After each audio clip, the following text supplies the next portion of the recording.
우리 성도들 가운데도 많은 분들이 코로나 확진이 되었습니다. 그래서 오늘 예배에 참석하지 못하신 분들이 많은데 주에 전해 나온 여러분들을 주의 이름으로 환영하고 축복합니다. 옆에 계신 분 서로 인사합시다. 주의 이름으로 축복합니다. 이번 주 여러분 요절 말씀 같이 우리가 읽겠습니다. 조금 어려운데 같이 읽습니다. 백성은 시작. 백성은 외치고 제사장들은 나팔을 불매 백성이 나팔 소리를 들을 때에 크게 소리질러 외치니 성벽이 무너져 내린지라. 여호수아 6장 20절 말씀. 아멘. 여러분, 제가 지난번에 그 상반기 우리 요절을 한 거 있잖아요. 그거를 시험을 본다고 그랬죠.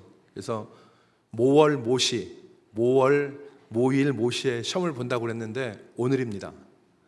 이제 시험 끝나고 이제 예배 끝나고 이제 시험을 볼 텐데 여러분에게 좋은 소식이 하나 있습니다. 그러니까 여기서 풀지 않고 집에 가서 풀도록 하겠습니다. 가면서 시험지를 나눠 드릴 테니까 집에 가서 여러분들이 다 푸셔서 내가 과락이나 총 12문제 나왔거든요. 12문제 중에서 6문제 밑으로 맞추면 정말 쉽습니다. 정말 쉽어요. 땡땡의 하나님이 땡땡의 천지를 창조하시니라 이렇게 문제를 냈는데 이 땡땡에 들어갈 것이 하나님이 어제 천지를 창조하시니라, 하나님이 오늘 천지를 창조하시니라, 하나님이 태초에 천지를 창조하시니라. 몇 번이에요? 태초에. 그렇게 나왔어요. 여러분 한번 집에 가셔서 시험지 나갈 때 지금 드리면 다 시험지만 볼 테니까, 그래서 집에 갈 때 드릴 테니까 집에 가시면서 여러분들이 그 문제를 풀어보시기 바랍니다. 성경에 보면 여러분 여리고에 대한 많은 언급이 있습니다.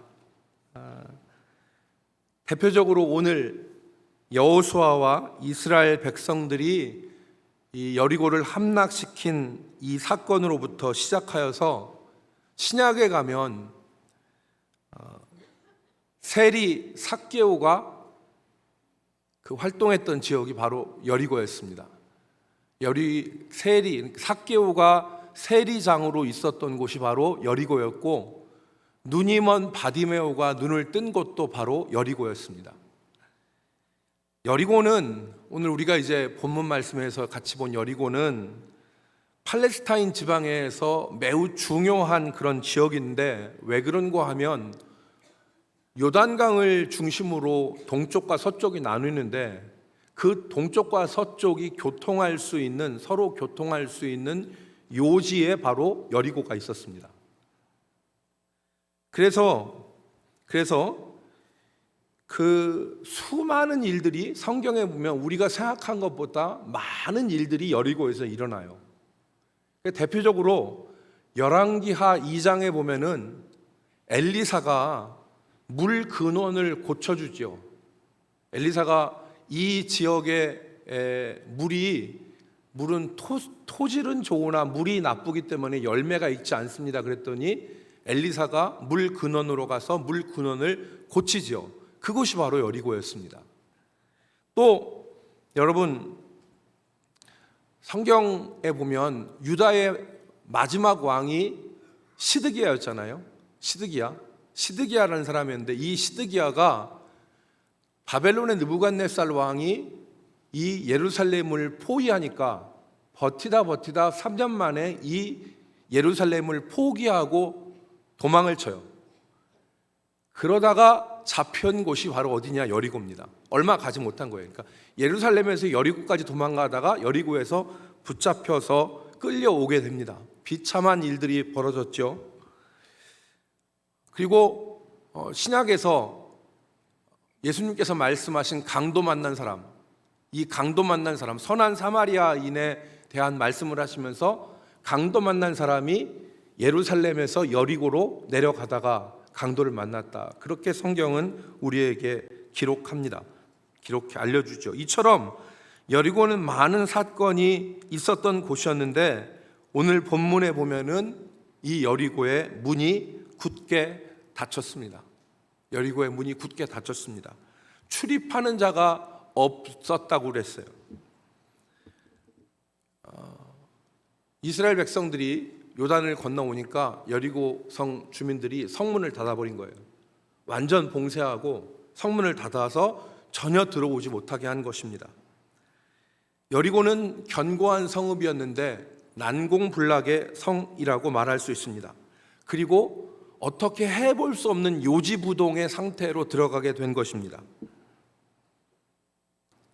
여러분, 오늘 우리가 살면서 여리고 앞에 설 때와 같은 그런 경험을 할 때가 있습니다.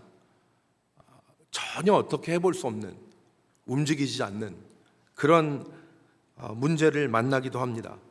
그때 우리가 어떻게 해야 할 것인가를 오늘 본문에서 우리가 교훈받을 수 있습니다. 오늘 본문의 말씀은 그러한 때 우리가 어떻게 해야 하는지를 교훈하고 있는데, 하나님께서 여호수아에게 주신 방법은 조금 특이했죠. 여러분 잘 아시는 대로 하나님은 이스라엘 백성들에게 매일 하루에 한 번씩 여리고를 아무 소리 없이 돌라고 그랬어요. 첫째 날, 둘째 날, 셋째 날. 그래서 다 아무 소리 없이 여리고성을 한 바퀴 돌라고 말씀하시고, 제7일에는 7바퀴를 돈 이후에 나팔 소리와 함께 소리를 질러 여리고 성이 무너지게 하셨습니다. 이게 여리고 성의 이야기죠.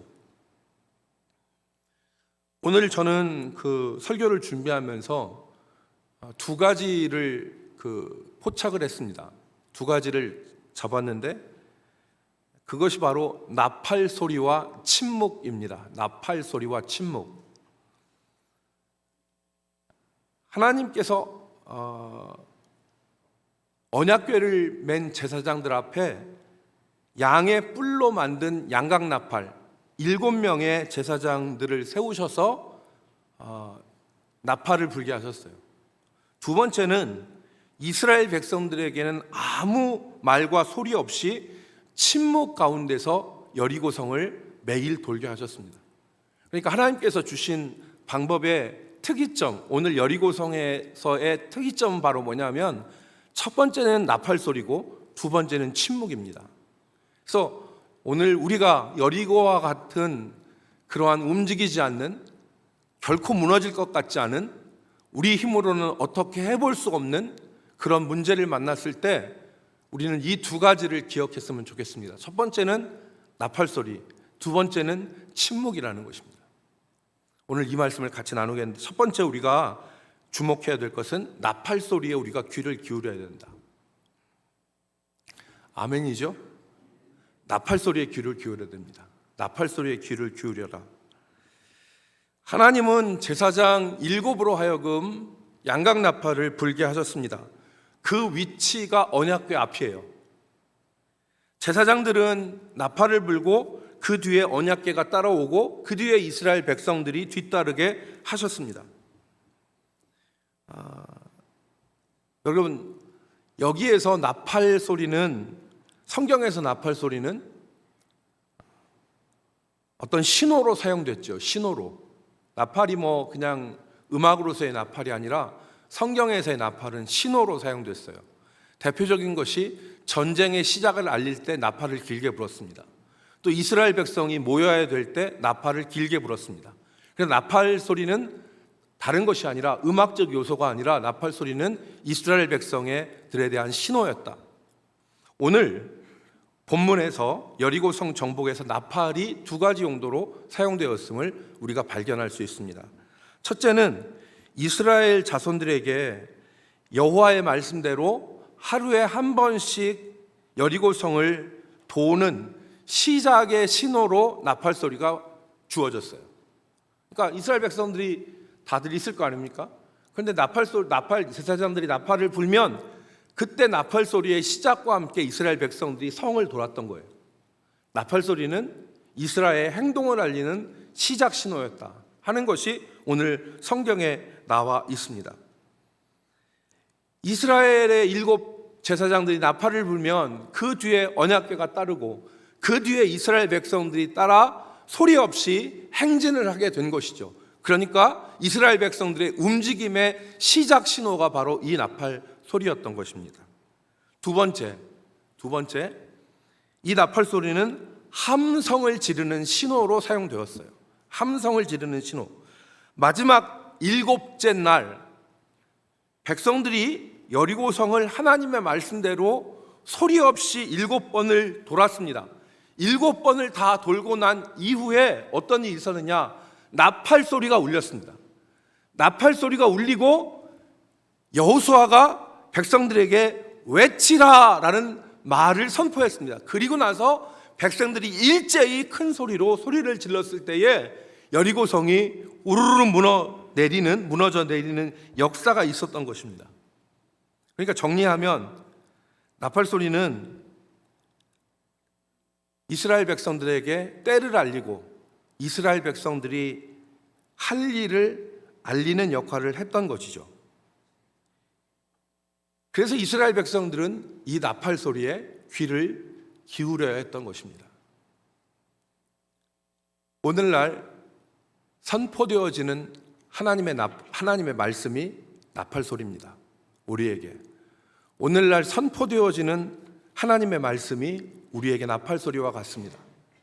지금이 어떤 때인지, 지금이 무엇을 해야 될 때인지를 가르치는 신호가 바로 선포되어지는 하나님의 말씀입니다. 하나님의 백성들에게 지금이 어떤 때이고 지금이 무엇을 행해야 될 것인가를 분명히 알리는 역할을 하는 것이 선포되어지는 하나님의 말씀입니다.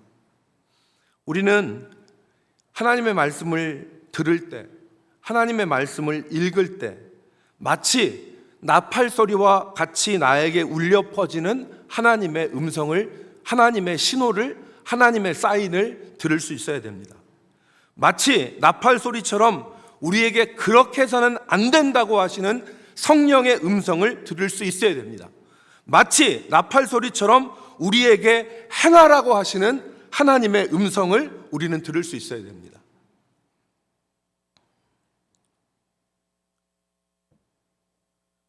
선포되어지는 하나님의 말씀이 그냥 죽은 소리, 의미 없는 소리로 우리 귀에서 들렸다가 우리 귀로 빠져나가서는 안 됩니다. 선포되어지는 말씀이 죽은 소리가 돼서는 안 돼요. 죽은 소리, 의미 없는 소리로 우리 귀에서 우리 귀로 흘러 지나가서는 안 되고, 선포되어진 하나님의 말씀에서 지금이 어떤 때이고 내가 지금 무엇을 해야 될 것인가를 말씀하시는 하나님의 음성, 그것이 마치 나팔 소리처럼 우리 귀에 들려야 된다는 것입니다. 요한계시록 2장과 3장에 보면 이 소리의 중요성에 대해서 얘기하죠. 요한계시록 2장 3장에 보면 7교회에게 귀 있는 자는 성령이 교회들에게 하시는 말씀을 들을지어다. 귀 있는 자는 성령이 교회들에게 하시는 말씀을 들을지어다. 예수님도 중요한 말씀하실 때 귀 있는 자는 들을지어다 그랬어요. 여러분, 요즘에는 소리가 너무 많죠. 옛날처럼 우리가 두메 산골에 사는 게 아니라 하루에 눈 뜨고 일어나면 수많은 말들, 수많은 소리가 우리 귀에 쟁쟁거리고 우리 귀를 왔다 갔다 합니다. 그런데 이 소리 가운데서 우리는 듣고 싶은 것만 듣고 보고 싶은 것만 보잖아요. 우리가 듣고 싶은 것만 듣고 보고 싶은 것만 보는 것이 우리의 모습입니다.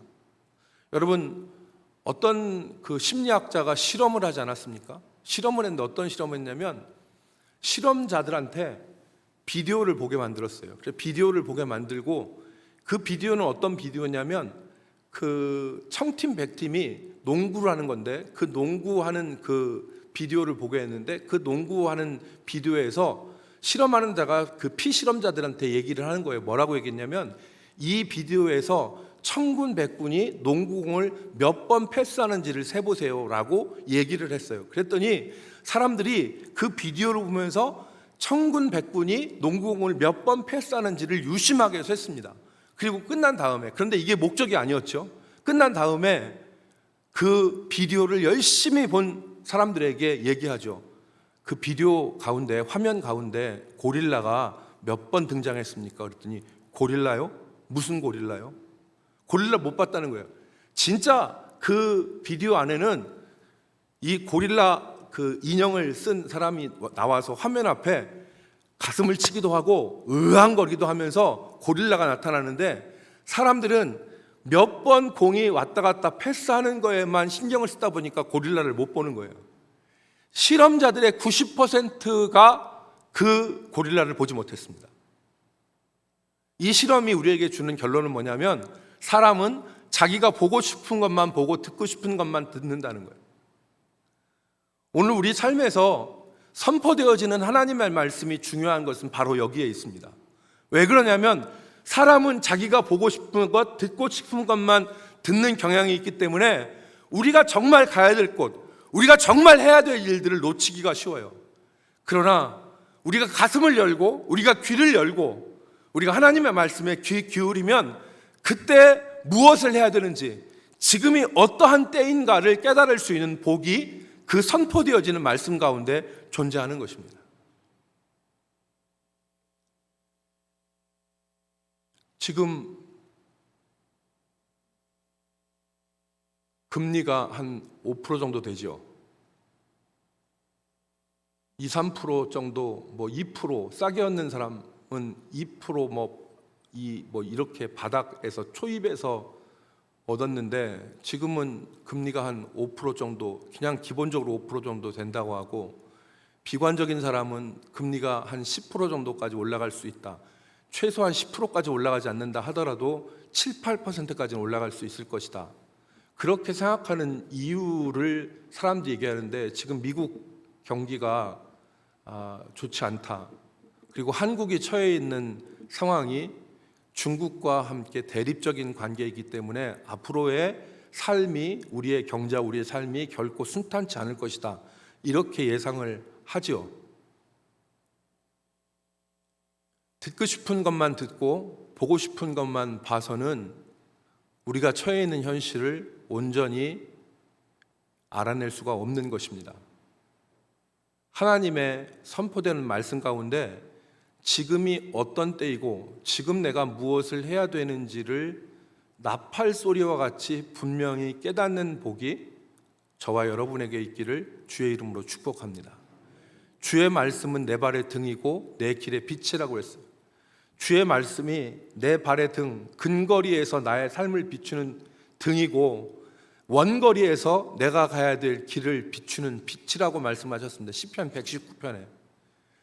그 말씀, 선포되어지는 하나님의 말씀이 오늘 우리가 어떤 것을 해야 되며 어디로 가야 될지를 알게 하는 나팔소리와 같다는 것을 우리가 기억해야 됩니다. 양은 목자의 음성을 알고 목자는 양을 인도합니다. 요한복음 10장 27절 말씀에 보니까 내 양은 내 음성을 들으며 나는 그들을 알며 그들은 나를 따르리라 그랬어요. 선포되어지는 말씀 가운데 들려지는 주님의 음성, 선포되어지는 말씀이 죽은 소리, 의미 없는 소리가 아니라 날 깨우고 날 움직이는 하나님의 나팔 소리로 들리기를 주의 이름으로 축복합니다. 두 번째는 오늘 본문 말씀에 침묵과 묵상이 필요합니다. 침묵. 오늘 여리고성의 정말 가장 큰 특징 가운데 하나는 침묵입니다. 이스라엘 백성들은 엿새 동안 여리고성을 돌 때 아무 말을 하지 않았습니다. 오늘 본문 우리가 읽은 6장 10절 말씀에 보면 여호수아가 백성에게 어떻게 말했습니까? 너희는 외치지 말며 너희 음성을 들리게 하지 말며 너희 입에서 아무 말도 내지 말라. 그리하다가 내가 너희에게 명령하여 외치라 하는 날에 외칠지니라. 이렇게 얘기했습니다. 사람이 하루에 몇 마디 말을 할까요? 사람이 하루에 자고 일어나서 잠잘 때까지 몇 마디의 말을 할까요? 연구를 해봤더니 하루에 5만 마디의 말을 한다고 합니다. 5만 마디. 말을 참 많이 하죠. 입심이 좀 이렇게 약한 사람은 좀 덜 말하고 입심이 좋은 사람은 하루에 말을 많이 해요. 저는 입심이 약한 사람에 속합니다. 말하려면 힘이 들어요. 근데 입심이 좋은 분들은 막 일어나서 아침부터 저녁까지 막 말씀을 하잖아요. 안 지치잖아요. 그런데 대략적으로 보면 한 5만 마디를 한대요. 여러분, 그 5만 마디의 말 중에서 많은 말을 하고 사는데 그 말 중에는 의미 없는 말, 해서는 안 된 말, 유익이 없는 말, 이런 말들도 참 많아요. 하고 나서 왜 했나 싶을 정도의 후회되는 말들도 있잖아요. 의미 없는 말, 유익이 없는 말, 그런 말들 많아요. 하나님께서 이스라엘 백성들에게 무엇을 요구하셨습니까? 침묵을 요구하셨습니다. 이 여리고성을 정복하는 일에 있어서 이스라엘을 침묵하게 하지 않으셨다면 수많은 상상과 수많은 말들이 도는 가운데 있었을 거예요. 하나님 왜 우리를 돌게 하시냐? 이건 이렇게 해서 돌게 하실 것이다. 이건 저렇게 해서 돌게 할 것이다. 하나님 우리를 이렇게 돌게 하시지 않고 다른 방법이 있었으면 얼마나 좋았을 것일까? 이런 얘기들이 수도 없이 많이 있었을 거예요. 나름대로의 생각과 나름대로의 추측과 나름대로의 판단이 있었을 것입니다. 근데 하나님이 이스라엘 백성들의 입을 닫으셨어요. 그리고 묵묵히 하나님의 말씀대로 성을 돌게 하신 것입니다. 여러분, 우리가 본문에서 한 가지 발견해야 될 것은, 생각해야 될 것은, 이스라엘 백성들, 이 전후 문맥을, 오늘 본문의 전후 문맥을 보면 이스라엘 백성들이 이 여리고성을 돈 일주일, 이 일주일이 언제였느냐, 그것을 우리가 파악할 수 있는데, 그것은 6월절이 지난 7일간이었어요. 그러니까 무교절 기간인 거죠.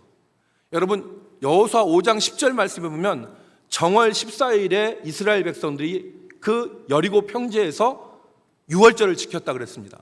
그 이전에 할례를 행하고 정월 14일, 1월 정월 14일은 아비벌 14일이죠. 이 14일에 6월절을 지켜야 되는데 이스라엘 백성들이 거기서 6월절을 지켰던 거예요. 그리고 6월절 다음에 제7일은 누룩이 없는 떡을 먹는, 무교병을 먹는 무교절이죠. 그러니까 이스라엘 백성들이 지금 침묵 가운데 여리고성을 돈 때는 바로 언제다? 무교절일 가능성이 높다. 이 무교절에 이스라엘 백성의 침묵은 아무 말도 하지 않은 침묵이 아니라 묵상이 있는 침묵이었다. 묵상이 있는 침묵이었다. 6월절에 뭘 생각하겠습니까? 하나님께서 10가지 재앙으로 애굽에서 이스라엘 백성을 건지신 일, 그리고 지금까지 살아오면서 하나님이 홍해를 가르시고 얼마 전에는 제사장들의 그 발 앞에서 요단이 끊어지게 하신 일들, 이런 일들을 생각하지 않았겠습니까? 쓸데없는 말이나 추측이나 불신앙의 말에 사로잡히지 않고 하나님의 일들을 그들은 생각했을 것입니다. 그 묵상이 있는 침묵이 오늘 이스라엘에게 있었던 것이죠. 오늘 우리에게 이 침묵이 필요합니다. 생각 없이 내뱉는 말이나 나오는 대로 하는 말의 홍수 속에서 우리가 살지 않고 오히려 침묵하면서 하나님의 일하심과 하나님의 역사를 묵상하는 가운데 우리가 하나님을 가까이 하는 모습이 우리 가운데 있어야 됩니다. 그때 어떤 역사가 일어나느냐? 우리의 속사람의 역량이 집중됩니다. 우리의 속사람의 역량이 집중되는 거예요. 막 되도 않는 말, 쓸데없는 말, 막 이런 말을 막 하면서 우리가 사는 게 아니라 하나님의 일하심과 하나님의 역사를 묵상하면서 우리 가운데 침묵 가운데 있으면 우리의 역량이 집중돼요. 우리의 속사람의 역량이 집중됩니다. 그래서 엿새 동안 돌고 제7일에 7번을 돈 이후에 나팔 소리가 들리고 여호수아가 이스라엘 백성들에게 외치라 라고 했을 때 아마 함성으로 와 했을 거겠죠. 와 했는데 그 이스라엘 백성들 입에서 침묵하며 하나님의 일하심을 묵상하는 가운데 이 속에서 있었던 그 집결된 말이 와 하고 쏟아졌을 때 그 함성은 이스라엘 백성들의 역량을 집결하고 능히 여리고를 무너뜨릴 수 있는 힘이 있는 함성이었던 것을 우리가 생각해야 됩니다. 이 묵상은 우리의 역량, 이 침묵은 우리의 역량을 집중시킵니다. 잠잠히 하나님의 일하심과 하나님의 역사를 생각하면서 지나온 날들을 돌아보면서 하나님 앞에 설 때에 우리 속에 하나님을 향한 뜨거운 마음들이 모아지고 그것들이 움직이지 않는 성 여리고를 향하여서 쏟아질 때 그 난공불락의 성 여리고는 무너지는 체험을 우리가 할 수가 있는 것입니다. 예레미야 애가 3장 19절로 22절 말씀에 보면 이 묵상이 우리로 소망을 갖게 한다는 것을 알 수 있어요. 묵상은 우리의 역량을 직결시킬 뿐만 아니라 우리에게 소망을 갖게 한다. 여러분 보세요.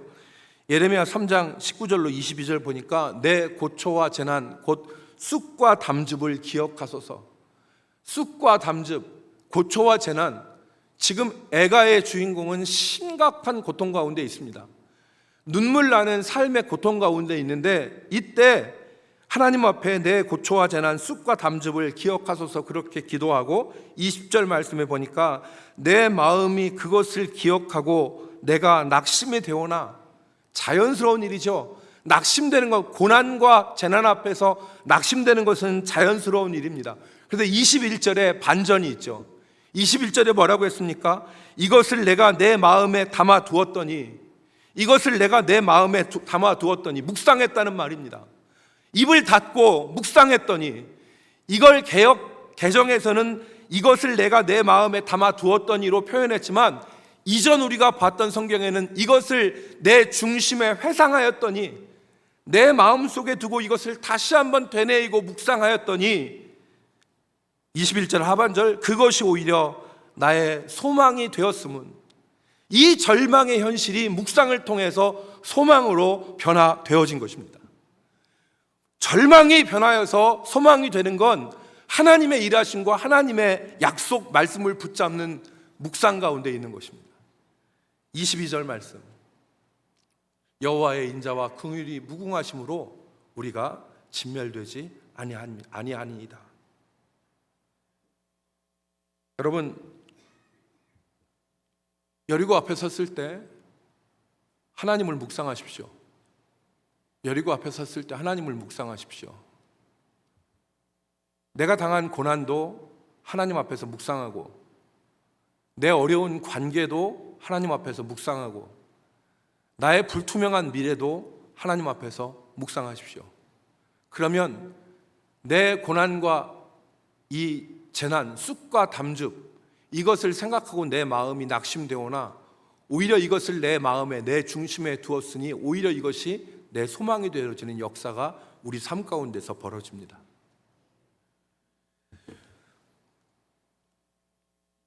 목회를 하다 보면 정말 여리고와 같은 어려운 문제들이 많이 발생합니다. 어떤 때는 정말 아무것도 하기 싫은 그런 어려움들이 목회 가운데 있죠. 그럴 때 그것을 인간적인 것으로 풀고 인간적으로 생각하면 똑같은 육의 사람이 나와요. 하지만 하나님 앞에 침묵하면서 하나님의 역사와 하나님을 묵상하면 하나님께서 하나님의 음성과 하나님의 길을 열어주십니다. 하나님께서 안심하라고 말씀하시고, 내가 해결하라고 말씀하시고, 내가 너를 도와주리라고 하시는 말씀을 우리는 경험할 수가 있습니다. 사랑하는 성도 여러분, 우리가 인생길을 걸어갈 때 여리고 앞에 설 때가 있습니다. 그때 우리가 해야 될 일은 제사장들의 나팔 소리에 귀를 기울이고 세상의 요란함에서 벗어나 침묵하면서 하나님의 뜻을 묵상하는 것입니다. 그 묵상과 침묵이 우리 안에 있는 능력을 집결시키고 하나님의 역사에 동참하게 하는 이적을 이루게 하는 것입니다. 우리 모든 성도들이 여리고 앞에 섰을 때 하나님의 음성에 귀 기울이고 하나님을 묵상함으로 우리가 해야 될 일들을 분명히 깨닫는 저와 여러분이 되기를 주의 이름으로 축복합니다. 기도합시다. 거룩하신 하나님, 너희는 소리를 내지 말고 그리고 하나님의 능력 의지하며 외치라고 말씀하시는 이 하나님의 역사를 우리가 되짚어보게 하시고 이 말씀에서 교훈을 얻게 하심을 감사합니다. 아버지, 간절히 빌고 바라옵는 것은 우리가 지금이 어떤 때인지 무엇을 해야 될지를 분명히 알게 하시고 하나님의 뜻 가운데서 우리 자신들을 세워나가게 하여 주옵소서. 예수 그리스도의 이름으로 기도 올리옵나이다. 아멘.